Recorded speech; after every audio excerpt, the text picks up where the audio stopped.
phase. We're about to introduce more stuff. We see him as a valued piece of our team, and after yesterday's presentation, I'm going to start calling him Marty, my wingman Gould. So Marty, come on up. Thank you. Green. Wow, that's pretty impressive. Good morning, everybody. It's a pleasure to be with you. It's so nice to see some people who we've been together with previously, and then to put together faces with voices, because we've done a lot of work over the telephone and with webinars. And I used to be in the radio business when I was in college. I was a disc jockey, and the manager of the station told me, he says, never make sure, no matter who calls the radio station, when fans call, whatever they sound like, that's not the way they look. And there are a few of you who look different than the way you sound on the phone. I just wanted to let you know that. It's great to be with you, and it's great to be with such an innovative company, because it really is. I've been involved in the stone business now for 5 or 6 years. I sort of stumbled into it through somebody who said recommend somebody else.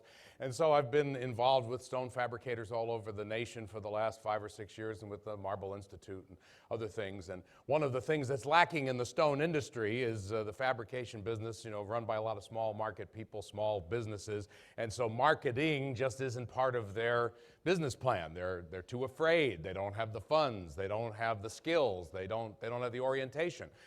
Here, this company, what you've seen yesterday and what Carl's just presented to you, has given each of you a leg up on your competition. You're really competing with the big boys. And when I mean the big boys, I'm talking about major national companies. And so many of you have such a good marketing focus that now you can take all of this great knowledge and translate it into action that would actually result in customers. The question is how? The question is, how do we do it?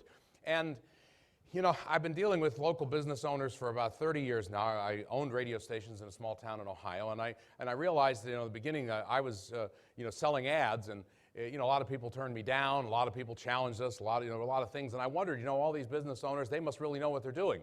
And as I was getting along in business, I realized I didn't know what I was doing. I was navigating my way around, just trying to figure out how to pay the bank back, trying to make sure I made payroll, making sure that I was servicing my customers. It took me years to figure out that my customers weren't any better off than I was. They were just as anxious. I turned into, after I sold the radio stations, I became a marketing consultant, which is just a euphemism for being unemployed.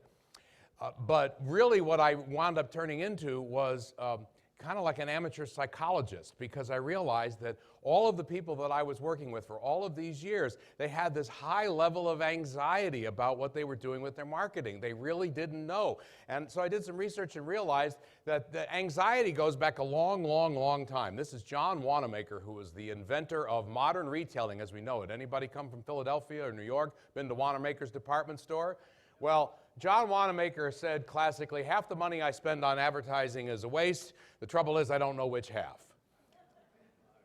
He said it in 1911, and we haven't overcome the anxiety since. This is the question, right? You're always asking yourself, I want to invest in advertising, but I want to make sure it works. I don't know which one works, and so if I'm not sure which one works, maybe I shouldn't advertise. Should I buy this radio station or that newspaper, that television station, that cable outlet, all the rest, right? That's how you spend all your time looking at marketing. You're looking at it from the wrong end. You're looking at the end product. The advertising is the end. The question is, how do we get to choosing where the right message should be? And you've got to answer some questions before you can do that. If I was going into business now, I would have opened a customer store, because I'd be rich. I'd come into you and say, how would you like it to say, forget all this marketing. Come to the customer store and just buy all the customers you want. Pick out the ones you like, the ones that are always cooperative, they close right away, they never give you any trouble, let you schedule a job whenever you want. They're nice. They'll refer 1 million of their friends. Just pick them out off the shelf. Here's the GT customer store. I would be rich. Wouldn't that be wonderful? Well, I haven't been able to invent a customer store yet, so we have to do the next best thing. The reason why we're anxious, particularly today, is because in the good old days, like maybe in the year 2000, marketing was a lot easier. Before the internet, before everything else, things were very, very simple. You could, as a marketer, establish your brand identity and really get it into people's brains so that they would know who you were and what you did. And I'd like us to all participate in a short quiz to prove the point. So if I listed these slogans, these sayings, I bet we could all together name the companies that these belong to. So if I said, don't leave home without it, you would say American Express.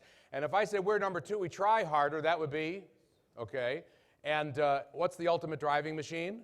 BMW. And please don't squeeze the, say it with some gusto here. These guys invested millions to get this done. Bet you can't eat just one Lay's potato chip. And where's the beef? Wendy's. And who's the breakfast of champions? Wheaties. Isn't it something? By the way, for all of you who are under 40 and you had no idea what we were talking about, I apologize. We just were taking a nostalgic trip back into our childhood. Why is it? Now, most of these campaigns were created 30, 40, 50 years ago. Why do we remember them today? Well, you know, when we were all growing up, what did we have? 3 television stations, right? A couple of radio stations, a newspaper. We sat in front of that TV every day and we heard these messages over and over and over again, so they're still in our brains. 40 years later, it's much more difficult to build brand awareness when all of the media is so fractured, and now we visit 8 million websites and we're listening to our iPods. We're disconnected and unplugged from media altogether with TiVoing and all the rest. So it's much easier for the consumer to avoid the messaging. And there are a lot more competitors out there than there used to be in general. So the market is fractured. And so one of the big changes that we have to cope with that the rules of marketing have changed. When the internet became the central nervous system of everybody's communication, it flipped the equation. We think we're in charge, but we're not. The customer is now in charge completely of everything we do. We can't sell anything anymore. They're the buyers. And we are subservient because they constantly scrutinize us, they compare us, they judge us, and they evaluate us based on the sum total of our actions, according to Joseph Jaffe, who's a marketing guru online. So if you think that you've got any control over the process, you're wrong and you're out of touch. Psychologically, it's much easier for us to say, look, here's my product, I'm going to advertise it for you, please do what I tell you. Advertising used to be very instructive and say, here, this is what I'm doing, I'm selling it today, I want you to buy it. And the customer's saying, screw you, I'll decide when. I want to buy it at 2 a.m. in my pajamas while I'm surfing on my iPad. That's the way I want it. If you can't give it to me, I'll get it from somebody else. And they can. So we look at our advertising and our marketing and we say, we want to judge what the result is. We want to say, I put this ad out and I get a customer back, and that tells me my marketing is either efficient or effective, or I'm paying the right amount of money for it, I'm getting the right amount of leads. And we leave off the other thing, which is that we have to build relationships with people over long periods of time because we don't know when they're going to buy. They make the decision about when they're going to buy. The marketers that succeed today have built relationships with their customers over long periods of time, so when the time comes to make a decision, they aren't trying to decide. The customer isn't trying to say, well, who am I going to buy from? They already know who they're going to buy from. There's a name in their head. Our goal in marketing, a brand like Granite Transformations, is to be top of mind so that people think of us first, because then they don't call the competition. They don't shop your offer. They're not worried about negotiating price. They're just going to call you because you have what they want, like Carl had pointed out before. Now, we talk about this level of anxiety that we all have, and I learned that there are kind of some warning signs about the behavior of business owners, local business owners, that are the tipping point about whether or not you're in a bad position. And if you have any one of these 4 things that are kind of wrong with your marketing, your anxiety is driving this bad behavior, they could be, you could be actually hurting your marketing. So the 4 warning signs are wrong motivation. Why are you doing it in the first place? Or you're using the wrong criteria to evaluate your buying decisions. Or you really don't have a commitment to a long-term overall marketing strategy. So number 1 is wrong motivation. What do I mean by that? Saying, why do you do the marketing in the first place? What motivates you to do it? And yesterday, Waldo, the Air Force guy, was talking about fear, right? Fear is the primary motivator in almost everything we do in business. I mean, fear of loss is a much more important motivator than desire for gain. So what do we fear when we're out there putting our money out, right? What? It won't work. I'll have flushed all that money. I'll never get it back. It won't work. What else are we afraid of? We're afraid of losing customers to the competition, right? We're afraid of everything. So we don't know whether to flip or fly. I've been looking at what I call fearful advertising. This is a used car dealer in South Florida. And I looked at all of this and said, wow, this is a fearful ad. Because what he's thinking is, let me put every possible thing into the ad so that maybe somebody will call. So they put, I counted it, there are 60 elements in this ad, including the line, we accept credit cards. Yes, we accept. Does anybody not accept credit cards anymore? And so, you know, so there's everything in here for everybody. And then the thing that made me know for sure that this was a very fearful advertiser was the size of the ad was this big.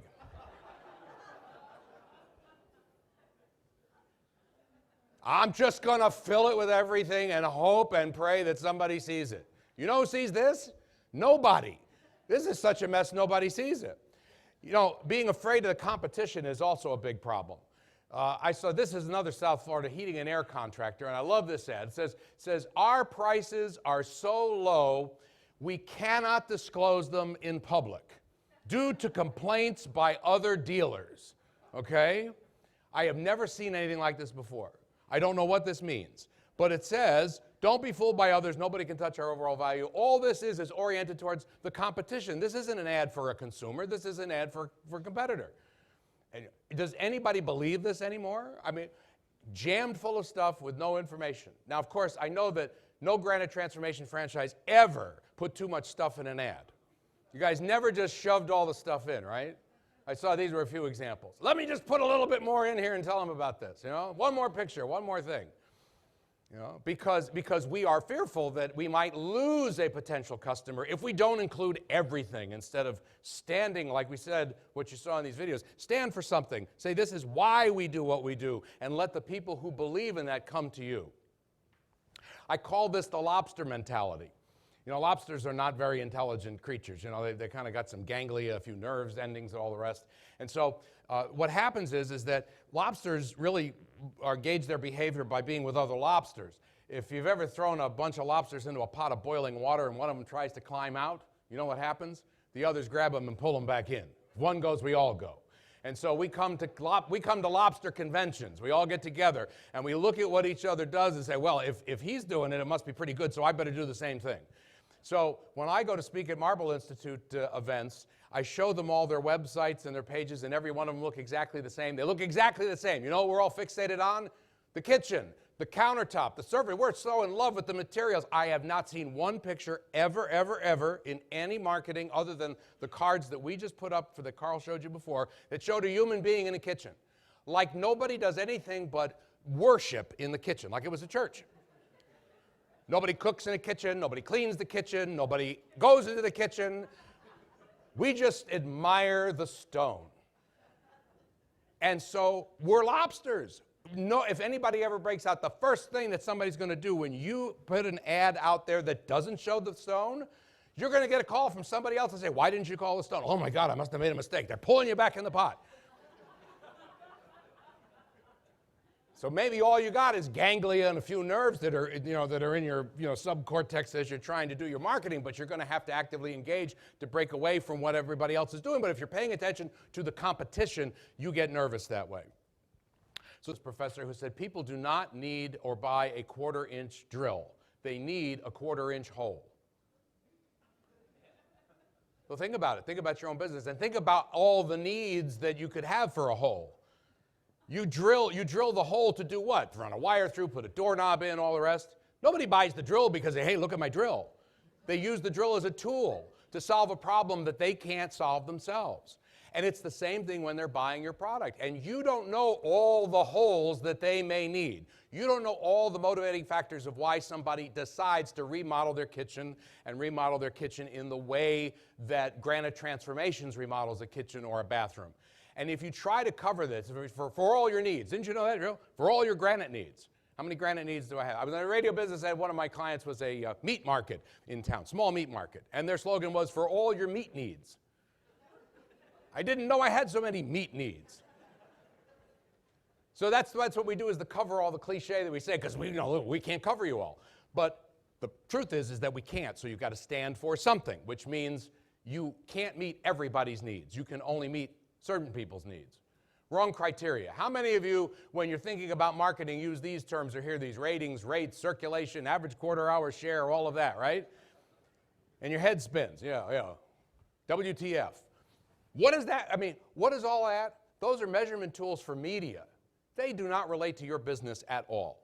If you're buying advertising or marketing based on what the media does to measure their success or failure, you're using the wrong criteria for making a buying decision about where to put your marketing. How many of you have heard this? Well, when we reach adults, 25-54. That's our target demo, 25-54. That is not a target demo. 25 to 54 is a family reunion. Have you ever seen a 25-year-old and a 54-year-old that behave the same way? Had the same likes, preferences, eating habits, clothing, all the rest? They don't relate to each other. So if you're trying to reach 25-year-olds and 54-year-olds all at the same time, you're reaching nobody, because there's no way you can do that. That's a marketing term. That is not a business term. A lot of people make their decisions about their marketing based on the fact that they think what they've done has been done too long. It's called client fatigue. It's where you get tired of your advertising before the customer has ever heard it. Well, we ran that for 3 weeks. They must be bored. We've got to change the ad. The ad was pulling. Now it's not pulling anymore. We've got to change the ad. Anybody know who this is? Maytag Repairman. What is the Maytag Repairman famous for? Doing nothing. What does that mean Maytag washing machines and dryers are? They work all the time. Now, how long is this? They have gone, 4 of these guys have died. That's how many years they've done this when they started it. And may I point out that in today's world, if anybody showed up at your door to fix your washing machine dressed like this, you'd call the cops. Because he couldn't possibly be able to fix anything dressed like that. They've been running the same ads for more than 40 years. And it positions Maytag. Look at everybody knew Maytag. Hey, Maytags are reliable. They don't break. They don't need a repairman. Is that the buying criteria for everybody who's in the market for a washing machine? No, they showed you the chart that said there are early adopters who want the fancy things, the ones that load in the front or that are e-friendly or all the rest. But for a lot of people, that's a pretty good position to be in. They own that position. They dominated it. So here's I do this for every client. I say the same thing. When you find a positioning that works, run it for 40 years. And when you think you're tired of it, run it for another 40. Because it's hard enough to find a position that people understand and feedback. How would you like me to go into another room of 200 people like this and say, Granite Transformations? And they go, hey, thin, done in a day, beautiful for life. If I say Granite Transformations to 200 of your customers tomorrow, what are they going to go? What are they going to say? I don't know, maybe, we haven't built the brand yet. The brand is not built. Do not let client fatigue dictate your decisions. Reach is an enormous issue. Everybody says, look, if I could just reach enough people who will get my message, they'll buy. Reach is a real kind of false promise, a false hope. The third thing that I want to talk about is failing to commit. Failing to commit to a marketing plan. I don't know, I think my slides may be out of order, Carmine, I'm not quite sure. One of the things that is really important to understand is how people behave. So when we say we're going to reach everybody, we take a marketing message, and instead of the easiest thing to do if you want to reach everybody is buy a spot in the Super Bowl. How many people buy one spot in the Super Bowl? You're going to reach most of Americans. And there are a lot of companies that took all their marketing budget, bought one spot on the Super Bowl, and then went out of business. Why didn't it work? Because you can't say it once and get the message across. This is my son's bedroom. This might be one of your child's bedrooms. Now, how many times have your children, when you've said to them, clean up your room, did it the first time they were asked? I want to see a hand of somebody who did, because that child needs help. You know how this works, don't you? Jack, clean up your room. Jack, clean up your room. Jack, clean up your room. If you don't clean up your room, finally about the 5th or 6th time, okay, I'm going to clean up my room. Well, your customers and your prospects out there are the same way. They are not going to respond to you the first time they hear you. The first time they hear you, they don't even know what you're talking about. The second time they hear you, they're going, well, maybe this works. Maybe this is important for me. The third time, they're trying to decide whether or not they're going to buy from you. And every time you repeat the message, it's basically you asking, are you ready to buy? Are you ready to buy? Are you ready to buy? And the more you repeat the message, the more that they begin to understand what you're doing. But nobody's going to act the first time around. So the 3 R's of marketing is, reach is important, but only if you can reach enough people and repeat the message enough times so that they will remember what you said. So don't reach the whole world. Narrow the number of people you reach so that you can repeat the message enough. It's kind of like if you spread your advertising too thin, it's like standing on ice that's a mile wide and an inch deep. You're going to fall through pretty fast. So what we want to do is a smaller piece of ice that's deeper that will hold you. That will always work in marketing because the only people who get it are the ones who've heard enough repetition of the message. So if you go out and buy a big ad campaign, and you said, if we sent out one postcard to every American, it'd be as if we sent none. It'd be a waste of money. So remember, reach creates impressions, but repetition creates customers, and kids create messy rooms. So I want you to be able to market with confidence. The idea is that you can make decisions if you have information. Marketing is all about making decisions. So if you have great information, you can make decisions. And you have to really know your customer. You have to know who they are, you have to know where they are, and you have to know what their lives are like. And you have to know how best to reach them. If you know that information, the decision-making about marketing, it becomes a lot easier. I think we also want to know 2 more things here. We want to know, why would a customer choose Granite Transformations? What motivates them to choose us over another type of fabrication process? And, of course, the big question that you all want to know, when will they be willing to buy? So we did this whole research project based on your data called lifestyle segmentation, which basically takes all of the households in the United States and assigns them to one of 71 different categories. This research has been used by the major retailers for more than 30 years. It's how they decided to put the Home Depot and the Lowe's around the corner from your business versus 2 miles down the road, because they understand who their customers are. So every household in the United States is assigned to one of these profile categories. And what do these categories mean? Well, we talk about demographics, and here are the 71 organized by, the top of the chart says high income, the bottom is low, to the left young and old. So young, old, high income, low income, those are the basics. But in between, there's a lot of other distinguishing characteristics.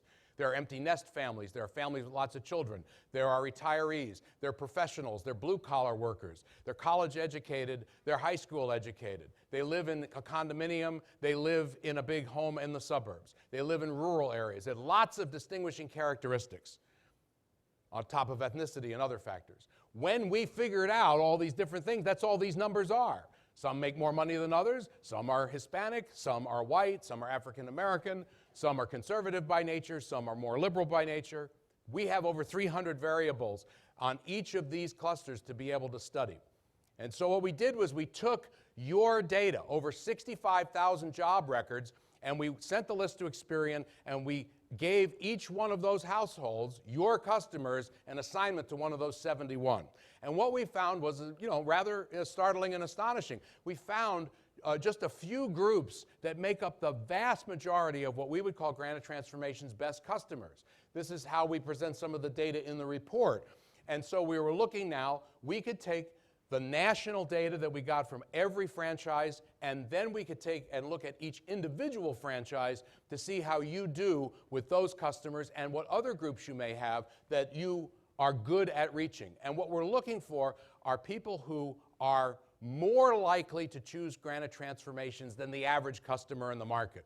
And when we have the breakout session, we're going to share some detail with you that'll show exactly why and how that came about. So here is your customer. This is Mark and Kathleen. That's that group they call Aging of Aquarius. These people you've seen these people. They've been in your shop, right? They look pretty familiar. They've been to your showroom. So, they're empty nesters who are in their 50s and 60s. They are upper income people, 6 figures. They've been in their home 15 years or more. They're pretty conservative financially, and they're brand focused. A brand means something to them. So then we looked at the other groups that Granite Transformations franchises were doing a really good job of attracting, and we realized that there was a relationship. Even though they were in different categories, they were all pretty similar. So meet your other customers. Here's Arthur and Elaine, who are retired and they're just a little bit older. Meet Robert and Carol. They're very high income people, $250,000 a year income. And then, wait a minute, I went back to, go too far here. Here's Kenneth and Deborah. They have kids at home. They sent their kids off to college, didn't find work, they moved back in the house. They all share similar characteristics. And so that makes them able to respond to the same messages. So they're all middle and upper income suburban dwellers. The age of the home that they live in and how long they've owned that home are key factors in the decision making, because they've been in their homes for many, many years. And the age of that home matters a great deal. They are all conservative financially. They don't take a lot of risks, but they've managed their money well. Most of these people have money in the bank. These are people going to be able to pay cash because they can. And they're all brand centered. Well, that's good for us. Now the question is, where are they?